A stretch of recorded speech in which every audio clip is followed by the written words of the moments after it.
Became too much. So I have tried to narrow it down to the ideas box use case and how that can resonate with you as librarians. And to start off, I would like to walk you through a story or an experiment of the thought or an out-of-body experience. But before I get into that, I'm going to take a book off Lorcan's page and say, this is the information about me, big, and this is information about Libraries Without Borders, and the only way I can get some of the feedback of what you think of this conference is if you tweet about it. So I'm very much looking to going through the tweet feed afterwards. So I would like you to imagine that you are in a context where there's just been a natural disaster or a war. You were a teacher, you were a librarian, you were working in a shop, you were a farmer. All of a sudden, you have to pack up your children, as many things as you can, and leave, go on the road. You've been told that there's safety a kilometer away, 100 kilometers away, in the neighboring country, in a safe space elsewhere. So you walk towards that location, trying to find protection. You arrive there, and indeed, there's food, there's shelter, there's medical assistance. Sometimes you've been through very traumatic situations to actually arrive to this safe harbor. That's the case in Australia, it's the case in Europe today. Now, you found that shelter, but you're in an environment where you realize that usually you're not able to work. You're missing information about where your family is, and you are stuck there waiting for the situation to resolve. If it's a natural disaster, it's for the services to be back up and running. If it's a war, it's for the situation to stabilize. Now you're there for a few days, you're there for a few weeks, a few months. Actually, the average time that a refugee spends in a camp is 17 years. And that's a statistics, it's an average. A lot of camps close after a year. Some camps have been there, have seen 3 generations be born inside the refugee camps. And today, there are 50 million displaced people, so that includes refugees and people who have fled but inside the borders of their country. Now, I want you to take in the scale of this, because this is the kind of context that I'm going to be talking about for the next 30, 40 minutes. And I want to tell you about the story of how Libraries Without Borders started or wanted to bring libraries into the conversation of how we address these kind of contexts to empower the people that are victim of these situations to find solutions to the situations that they're facing.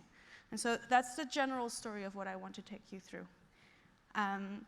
So to start with, I need to tell you about how we ended up working in these contexts.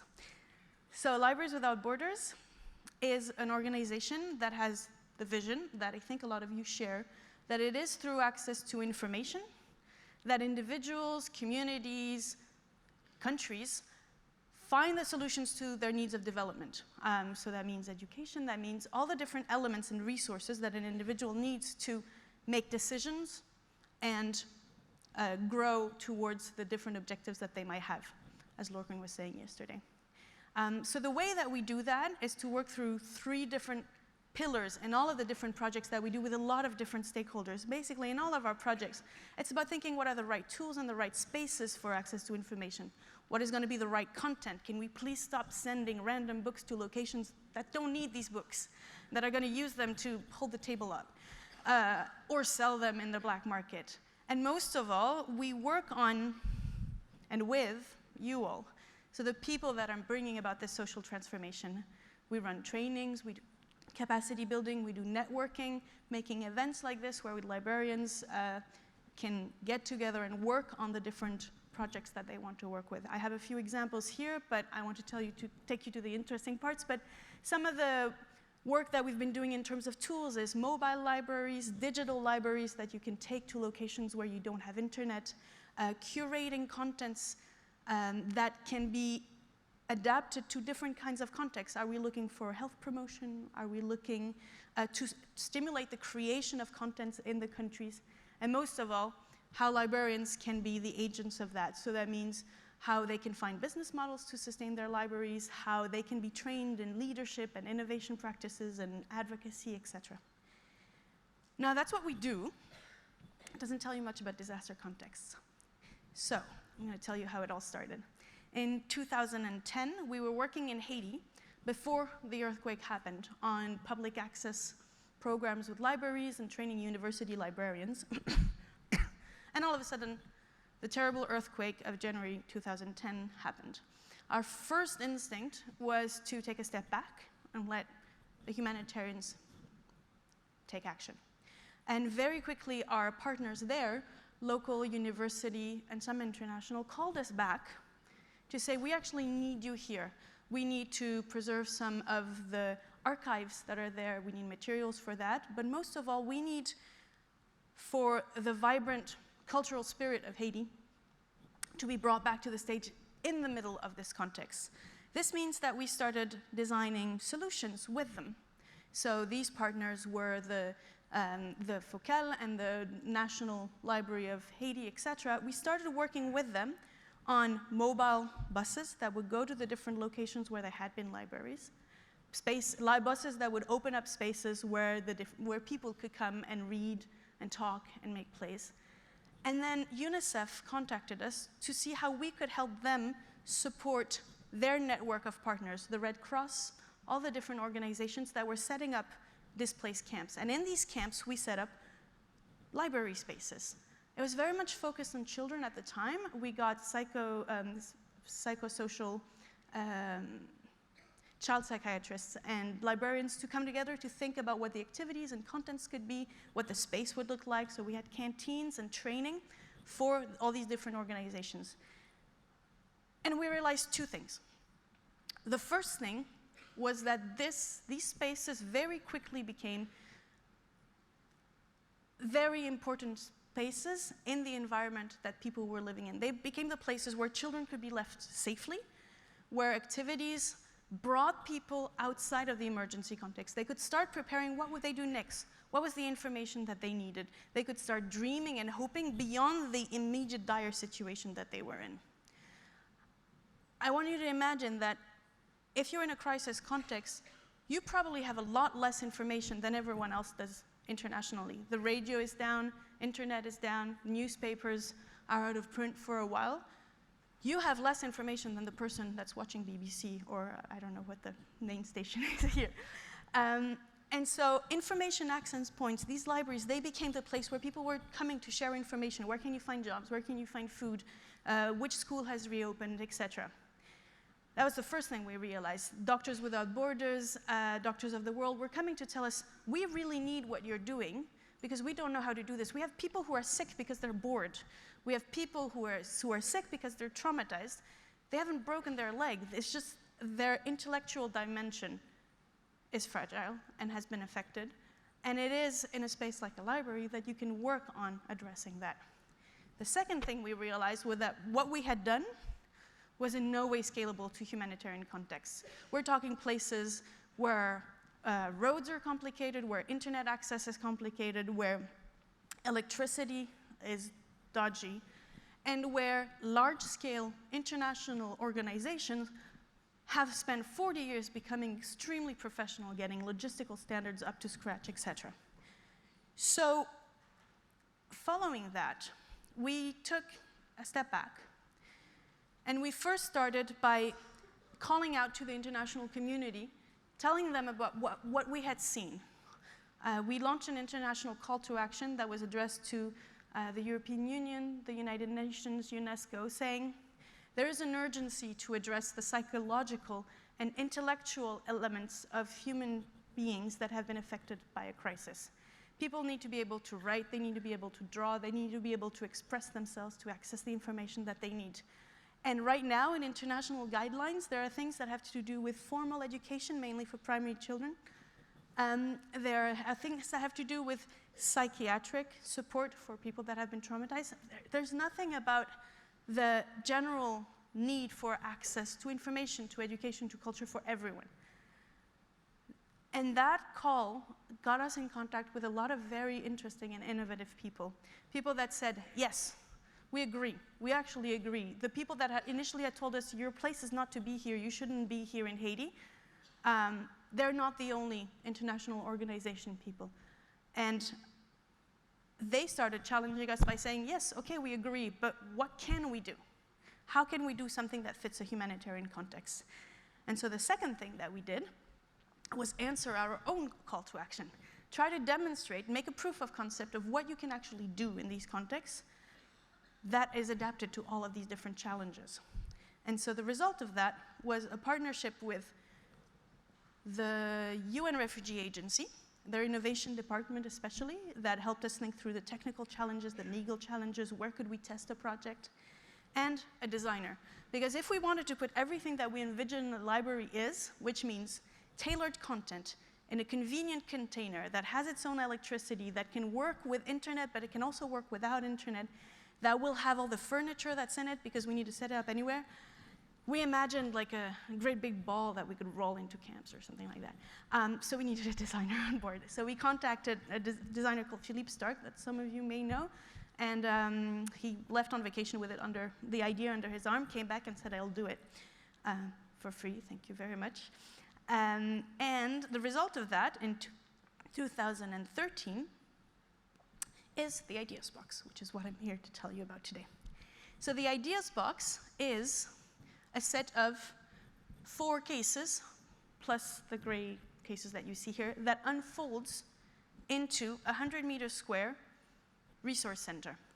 It unfolds because the 4 boxes become the different modules that you probably know in your libraries. You have an administration module where you have server, where you have user administration, where you have a battery.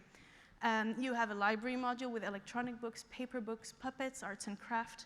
You have a multimedia element with tablets, and when I mean tablets, I mean Android or Apple or whichever it is that is being used, as well as creative elements of multimedia, so cameras, GPSs. Getting a sense of your space is very important when you're in a new context.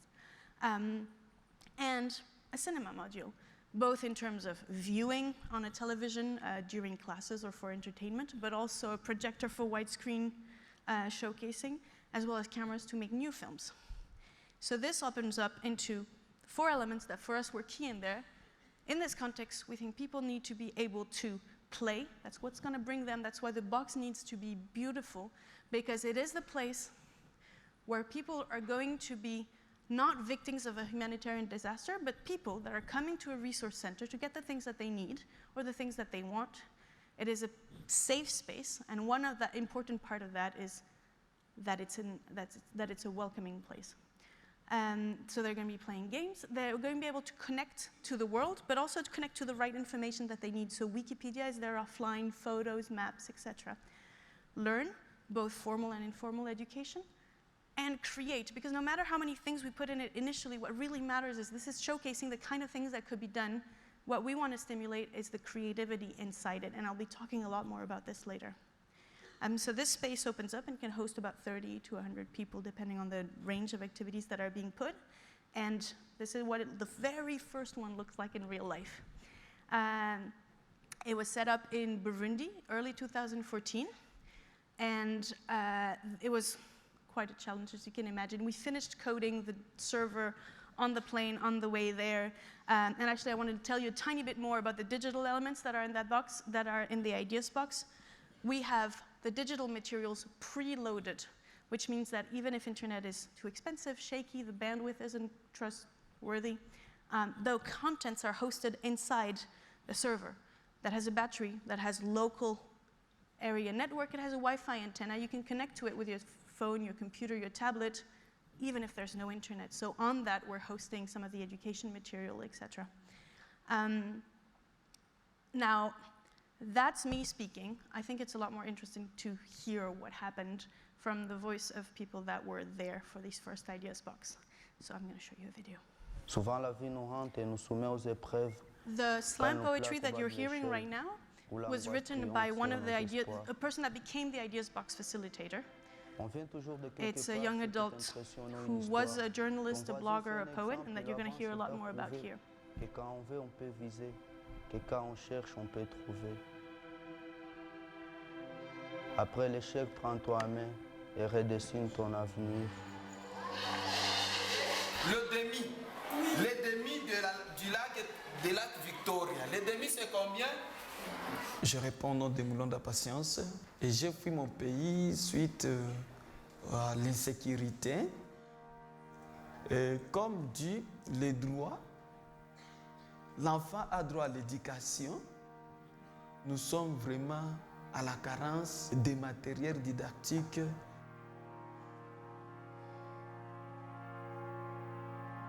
Quand j'avais appris que Mandela était mort, j'avais appris ça après 4 jours.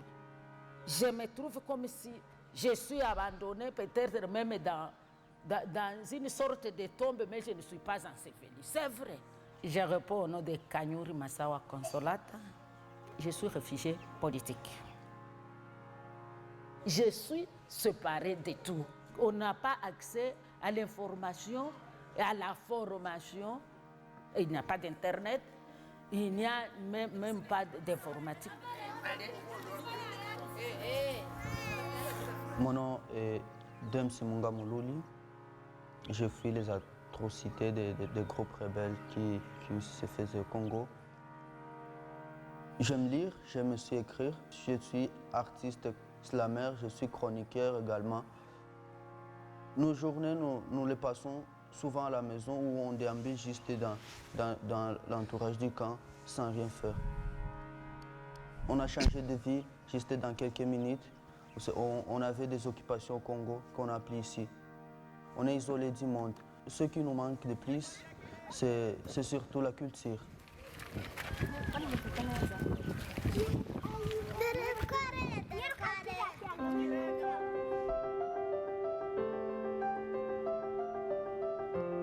Quand on n'a plus rien, la seule chose qu'on ne peut pas vous enlever, c'est le rêve. C'est pour ça que Bibliothèques sans frontières m'a tellement touché, car c'est juste, c'est très juste, car c'est la première et la dernière chose à donner à des gens qui ont tout perdu. Il faut que tout d'un coup, il y ait des gens qui arrivent, qui tombent du ciel et qui ont des valises de toutes les couleurs et qui montent une tente. Et à l'intérieur de chaque valise, il y a de la merveille.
Nos enfants vont devenir des savants avec ça. On va les comparer avec les enfants de là chez vous. Demain ou après-demain, notre pays peut avoir la paix. Ces enfants seront utiles à la société congolaise. Ça peut m'aider vraiment, ça doit. Parce que je travaille énormément et j'y tiens. Je donne les meilleurs de moi-même si juste les conditions sont réunies.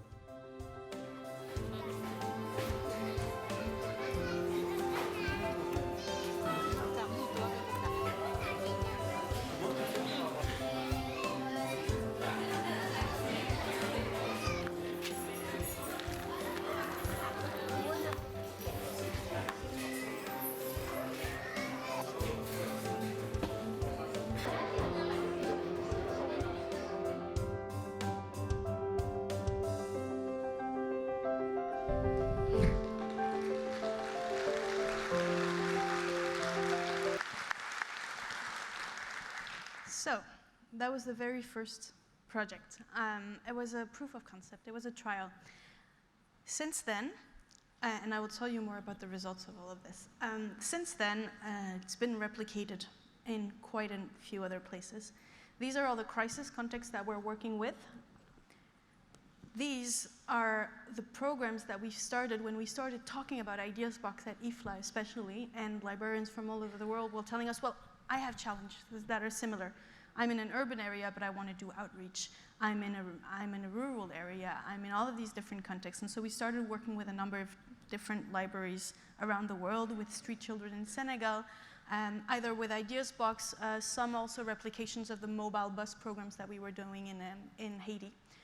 And, which is most interesting to you all, we then started working with some of the state libraries here, also met at IFLA. Now, after I speak, there's another presentation by the State Library of Queensland that I invite you to go see, because I don't want to hijack what she's going to say, so I'm not going to talk very much about what we've been doing in Australia. So if you're curious, go see her presentation. We've been working in Australia in the context of remote Aboriginal and Torres Strait Islander communities. I was telling some people yesterday that, I don't know if you noticed in the video, but the arrival into the camp, that red earth, it really reminded me of that when I went to Karijini 2 weeks ago. So that element of arriving in a location where there's nothing yet, and that you want to be stimulating what's going to happen there, that resonated with me when I arrived in different locations in Australia. Now, all of these different contexts are just the beginning. These are all the different conversations we're having right now. So that's quite a few. And these are some of the different locations where we've been working. There's a lot of that. That last photo is in Australia. So we're working in Greece with refugees that have just arrived. We are working in different crisis situations. We're working in urban contexts, in the Bronx, etc. And all of these different projects have different objectives, because they're mapping the needs of their community. The contents are different, some of the activities are different, but the results overall are things that we've started looking into. And the first Ideas Boxes in Burundi, there were 4 of them. After the first 6 months of trial, we started seeing really, really, really strong user adoption. There were hundreds of people every day. And we started evaluating, well, what was everyone using it for, and what were the results that we could see? And so I want to take you through some of these, keeping in mind that today is the create part, and that is the core of what it is that we want to be talking about. So when we took a look at what was happening, we realized that some of the very strong results we were seeing were, first of all, child protection. I was talking about it when I was talking about Haiti. The concept of having a space that is safe, that has adapted contents, is extremely important. Children are actually where their parents think they are. And the contents that they're using are adapted, but also they're able to express the things that they've been going through. They're able to receive tailored support from different social services that are inside the camp as well. The psychosocial support is an extremely important one as well. There was a psychiatrist that did a 2-week assessment in 2 of the refugee camps in Burundi, mapping how has this been supporting psychosocial challenges. And I'll talk about that a little bit later. Education is an extremely important one, both in terms of formal education, so after-school programs or summer tutoring sessions have been held in the Ideas Box. So teachers come to the Ideas Box, as we saw in the video, to get resources to prepare their classes, to teach in a new way, to make group activities, etc. In Queensland, they've been using some of the materials that were showcased this morning, if I understand correctly.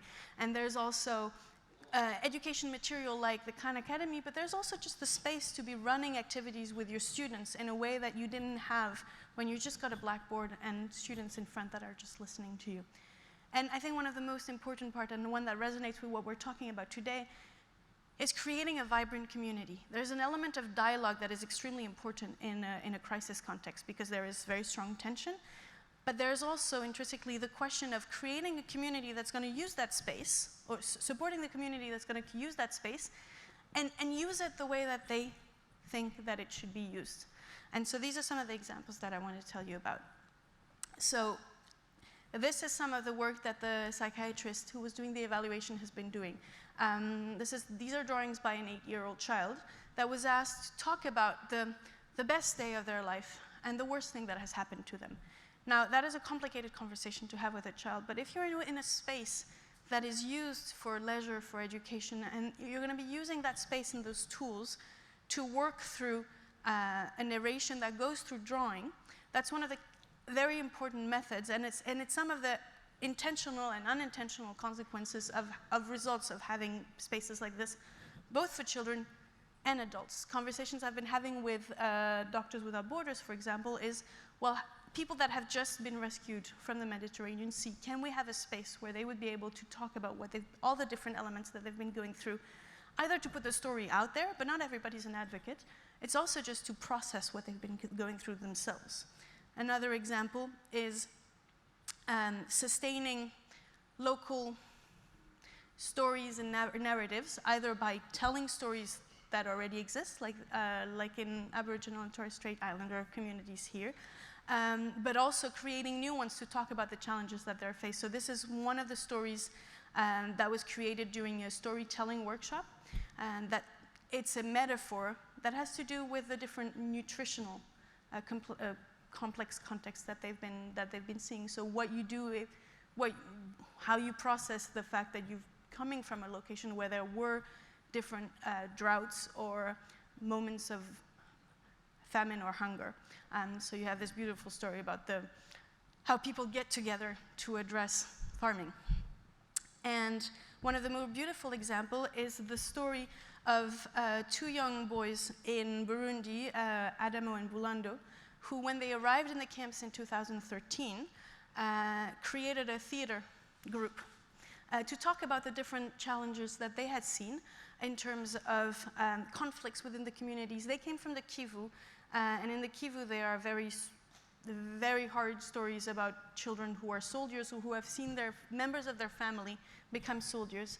And so they use these theater plays to talk about all these different elements. And when Ideas Box was set up, they were invited in to leverage some of the resources that were there. And one of the things that they started doing was become movie directors. So I'm going to show you a tiny bit of one of the movies that they made. It's called Mysterious Dream. I want to warn you, viewed from the Western culture, it's a zombie movie. So, you know, trigger warning and all that. They don't call it a zombie movie, but it is about people who have been committing acts of torture and violence, being haunted by the people that they killed. I won't show you the whole thing, but you can get a sense of it, and I think it will remind you of some of the things that you can see here. And the collective is called Peace Forever.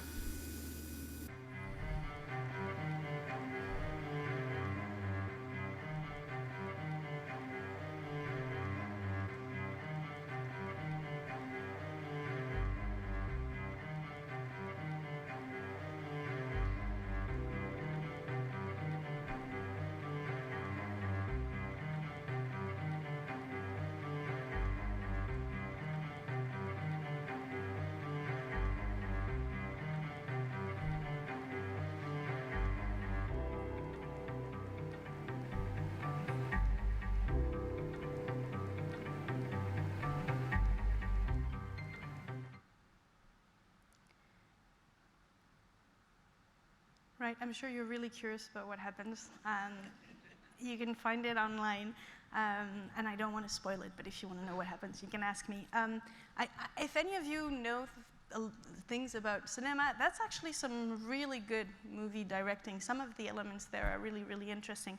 And it shows you a whole new version of, you know, what it is that people are doing in contexts where they're waiting. They have stories to tell. And one important thing that Consolata, that we saw in the movie, who's a political leader in the camp and was before she got to the camp, one of the important things she said when we were assessing the context and what it was that we were going to put, and one of the things that she told our director was, you're going to be doing this. You know why it's important? Because it's not because we're refugees that we don't have things to say. And in the village next to the camp, there's a radio, and they can talk about things on the radio, but we don't have a voice. And so that was one of the key elements behind this very, very full of words slide that I have right here. But this is the moment where I go a little bit into theory, so bear with me. It's time for a fancy diagram. I want to take us back to what Lorgan was saying yesterday about consuming versus creating or participating in the library space. What we're trying to demonstrate with the Ideas Box and with the Urgency of Reading campaign is quite a radical mind shift or a change of paradigm in the humanitarian interventional model. We're saying that people who are affected by crisis shouldn't be consumers of aid. They should be the creators of solutions. The people affected by crisis are part of the solution. And in this diagram that I'm going to walk you through, Ideas Box is just a physical manifestation of the concept of a library and of a resource center. So we're saying that in a crisis, oh yeah, I have a pointer. In a crisis situation, people are stuck in a vicious circle that we were talking about before. They don't have the information they need, they don't have the skills they need, or they don't have the possibility to gain the skills that they might need to make solutions. Now, some of these challenges are the ones that we immediately try to address with the first results of the Ideas Box. So you're talking about education, you're talking about protecting children, you're talking about creating a vibrant community. But the overall goal of all of that is for people to be able to make their own solutions. And so we don't anticipate everything that will be made within an Ideas Box space. But if we think beyond the Ideas Box, there are other examples of really, really impressive stories that libraries have enabled in very complex situations. So there's a young man called William in Malawi, for example, who says, thanks to the library, he's been setting up windmills using recycled material. And we've seen that thanks to a space like the Ideas Box, young men are creating films that enable community conversation. Now, they were already doing plays, but these films are now being shared among all the different Ideas Box projects, for example. So all of this is just saying what we want to do with a resource center is enable everyone to find the solutions to the things that they're trying to address and the things that they're living and that they know best. Now, that is quite a big mind shift in some of the humanitarian intervention models, but I'm thinking it's probably also the case in a lot of the different contexts you're working with. And Ideas Box serves as a physical element to show that this can be transformative. We now have some of the donors that we work with saying, you know what, we're going to be working on a medical or a legal project. We would like something like the Ideas Box to be included because this is where we see the community being part of the solution. And so when I was preparing this presentation for you, I started thinking about what was it that we had learned that could most resonate with the context that you work in. And so I sort of narrowed it down to 4 different things. This is almost the last thing that I want to tell you. So the top part is what we've been bringing to the partnerships that we've been doing with all these different kinds of organizations. We're making a network of all the different projects that we're doing. We're training our partners. We're building capacity of their facilitators, of their librarians. We're providing tech support, of course. But here's what we learned. The process of setting up an Ideas Box is actually what is most transformative. Of course, the activities and everything that we've been talking about for the past 20 minutes, what users are doing is really important. But now I want to tell you about why it's important for our partners and for libraries.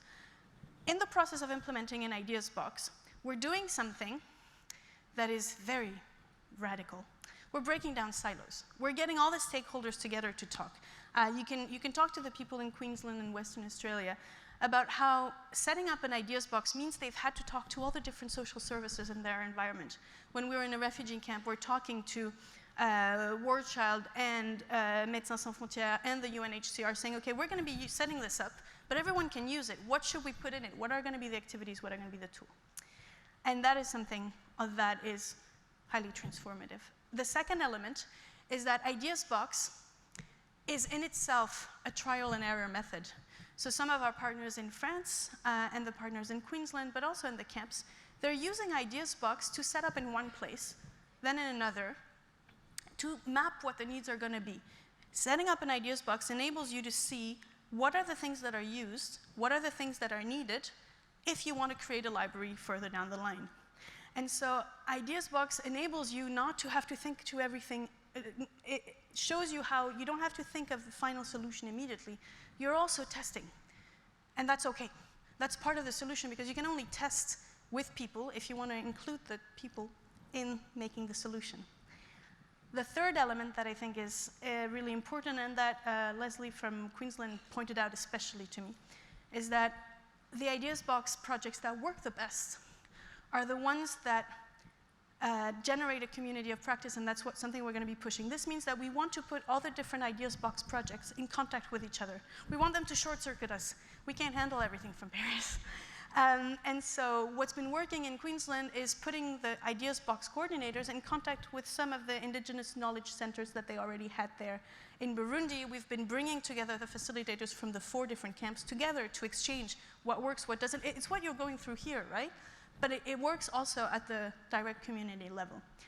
And the fourth element is what I've been saying, and I just wanted to say it again. And I keep quoting him, but Lorcan yesterday was talking about coming in the life of the user. The whole point of the Ideas Box is coming in the life of people affected by crisis. And so very much focusing in the implementation process, in the content selection, in the activities, and in the way you engage with the people in the Ideas Box community, to say, this is just a tool. What do you want to do with it? And that's human-centered design. And I think I have another 5 minutes to take that to the next level, which is do something that is a little strange in a keynote, but I can show you, I can talk about this a little bit if you'd like, but this is the kind of schedule that we're setting up to show how we're able to do that community engagement. Basically, you have large slots that are open to other organizations, saying, how do you want to use it? I mean, schools are going to have some of their moment, but this is where everybody else can use here and here and here. These are all the different moments where other organizations can come and decide what they're going to do. So it's not the librarians that are setting the stage. They're just opening it up, and other people are using it. So coming back to the transformation that I want to do, it's complicated in a keynote, but all around the world, we've been showing Ideas Box and saying to people, what would you do if you had it? So I want you to think about if you were going to set up a program that was Ideas Box-like, who would you use it for? Why would it be useful? What would you put in it? How does that fit with some of your colleagues that you haven't spoken to in a long time, but you know that they did this one project a year ago or 15 years ago, and it was really interesting, and at the time they didn't have internet, but that might actually be useful because where you're going, there's no internet. So that process that we've been going through, think about how that resonates with you. And if I were running an active workshop, I would ask you to write that on Post-its and put it on a wall and share it up and do something like this. So we've been doing this a little bit around the world. It's called the Out-of-the-Box Workshop. Sometimes there's an Ideas Box, sometimes there isn't. We've been in Bangalore, we've been in Philippines. We've done a whole day workshop only with librarians in France, but most of the time it's been with educators and technology people and financial people and a whole bunch of different. We even did one at a music festival to think about what we could do for music inside Ideas Box. Some of the ideas were a little crazy, like 3D printing a guitar. I'm like, if I had a 3D printer, there's other things that I can think of. But, so that's kind of what I want you to leave you with, or that's what I wanted to leave you with, which what are you going to do? Except that yesterday, I remembered that I had been very specifically asked, and this is a little strange for me, but I had been very specifically asked to tell you about how I got to work with Libraries Without Borders, because that's also, talking to a lot of different librarians, that might be an interesting story to tell. So, this is where I tell my story. So, I'm not a librarian. Please don't hit me. And actually, a lot of people at Libraries Without Borders aren't librarians. And I'm going to end with why that's important. I come from the humanitarian background in the sense that I grew up with parents working for the United Nations. I really wanted to work with the World Bank or the development program. And then I realized it was kind of boring working with them. And so I started working in private organizations to understand what were the different educational or logistical challenges that you could have in complicated countries. I work with a nuclear energy company in Central Africa. I was a math teacher in France. And then I worked finally for the hardcore humanitarians. I was working in water and sanitation in Haiti after the earthquake, and I met a group of young, crazy idealists that had called themselves Libraries Without Borders. I was like, really? Libraries Without Borders? And I was coming from these very, very large institutional humanitarian organizations that know what they're doing. Like, I was working for Oxfam. They're one of the world-renowned organizations for health, and health in the sense of water, sanitation, combating cholera, etc. And what I realized was that Libraries Without Borders were a bunch of idealists that were working on shaking up exactly the environment that could change the world. And the reason why I started working with them, and actually the reason why I'm still there 4 years later, and the reason why I hope you do what you do, is because the values of Libraries Without Borders, everything that we've been talking about so far, they resonate exactly with my values, which is humanitarian intervention is necessary. The crises need to be addressed. But the way that they're addressed, putting human beings at the center of that, saying, we're just helping them figure out the solutions. We don't have the solutions. They're the ones who know the context. They are the ones who are smart. They are the ones who are the future. That vision of what a human being is and why the library enables that to grow into whatever it's going to become. We're not prescriptive. We're not the formal education environment, for example, where you have to get people from point A to point B.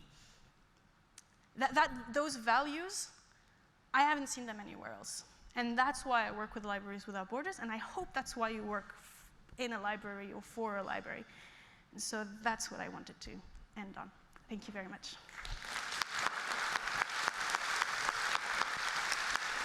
Oh, thank yous. Sorry. I forgot to say thank you to ALIA for inviting me, of course.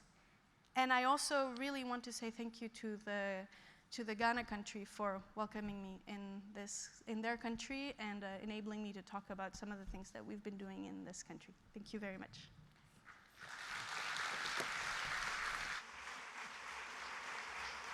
Okay, we've got 10 minutes for questions. We've got we've got people running around with mics. So do we have some questions? Oh, sorry, over here. Can we get the mic?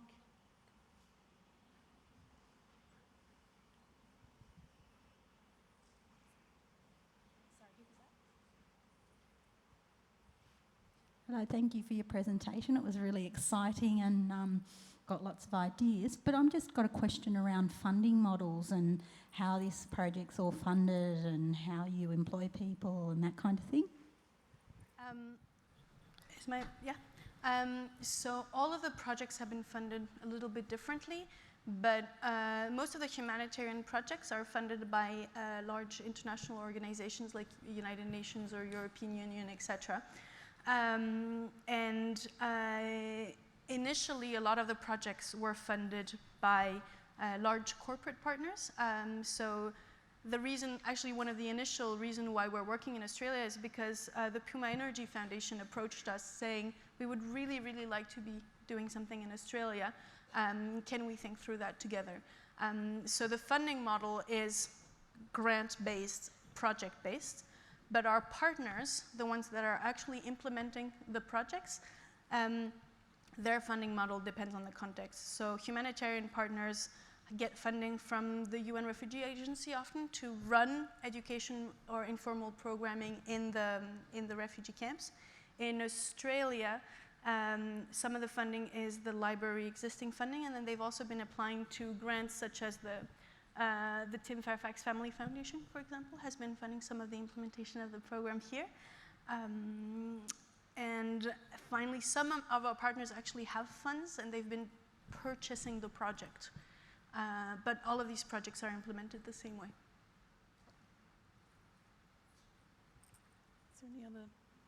Are there any other questions? Barbara, I'm just interested in how you, I mean, I imagine now that as the project's got its successes, that then becomes easy to sell it. But when you first started off, when you actually have to advocate for something that's such a radical change to how, you know, people are being treated, I suppose, how did you go about that initial really trying to advocate for that human-centred approach? So the international call to action got us in contact with, I would say, the insiders that could help us change the organizations. So some of the people that you see here actually, the very first thing was us internally realizing that when we were in Haiti, we were actually doing emergency work and processing that and thinking internally, okay, what it is that we want to bring about as a change, and then doing the campaign. And that got us talking with the Pierre Bellon Foundation and the Alexander Soros Foundation. Those were, I think, the key moments where we convinced two people to fund research and development around an idea that was just an idea. And that was really an enabling element. I don't know how we could have done it without having their support. And then technically, getting the UNHCR on board, that would have been really, really complicated, except that we met the UNHCR Innovation Department. And their role is brainstorming through these crazy ideas and enabling things to test. And right now, there's actually a shift in the humanitarian environment that is about testing these kind of things. So it has been about finding the right people to push. And so a lot of it is actually getting one prototype done, thanks to the funding of the Alexander Soros Foundation and the Pierre Bellon Foundation, getting one out, putting it out there, and testing. And then we only started being more visible once we actually had results. Once we were actually able to say, this works for this reason, for these many people, and this is where it could be if we all got together to work on that.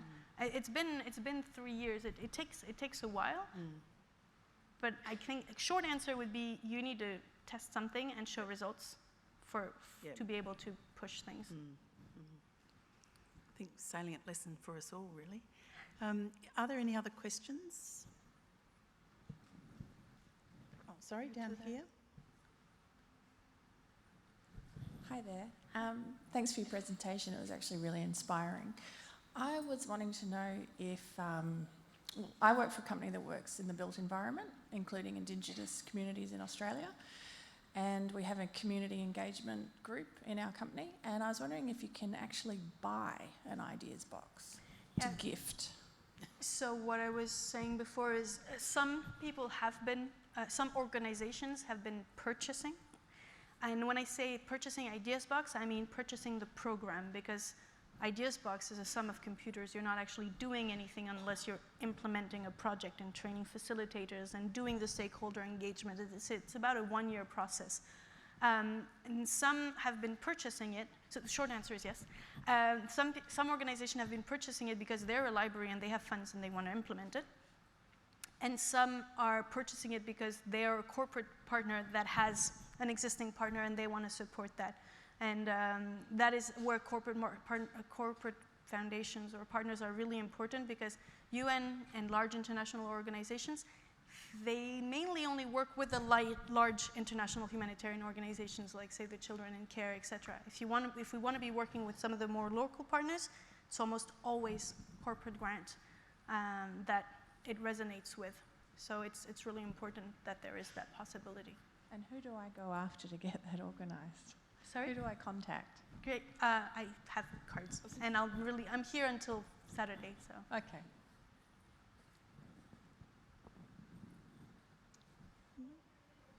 Oh, sorry, we've got one in the middle.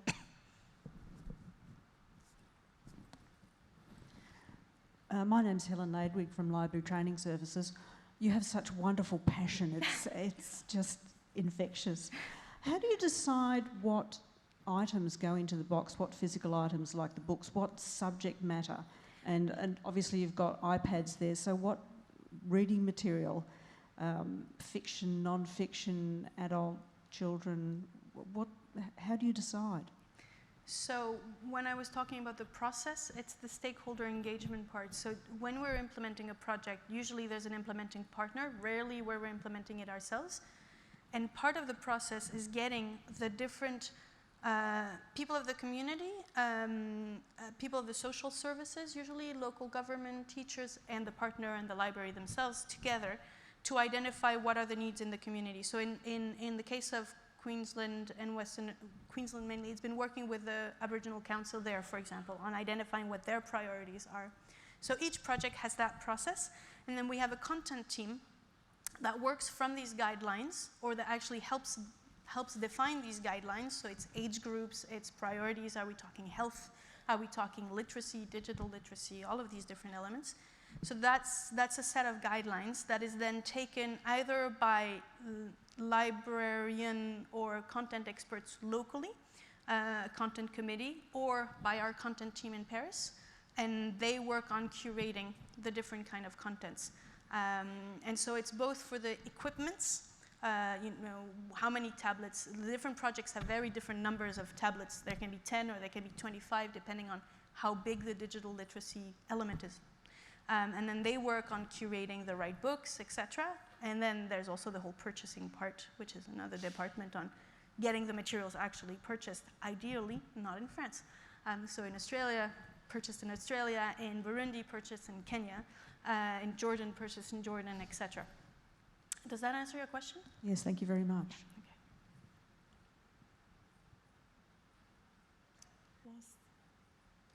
Can't actually see anything.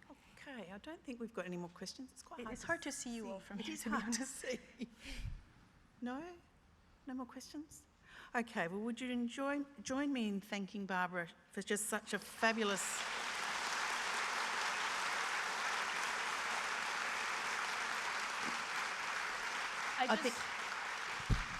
I just really, really want to encourage you to go speak with our great partners at the State Library of Queensland and Western Australia so they can tell you everything that's been going wrong with the project.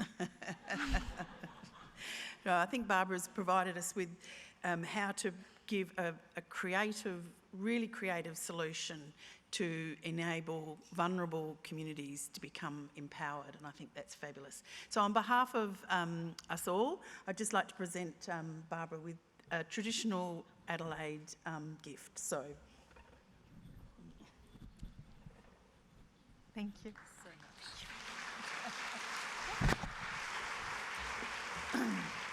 It's chocolates, Right, I think I can share. yeah. It's now time for morning tea. So the next sessions will commence at 11 a.m. So if you could be back in whichever rooms you choose by about 10:55, that'd be great. Thank you.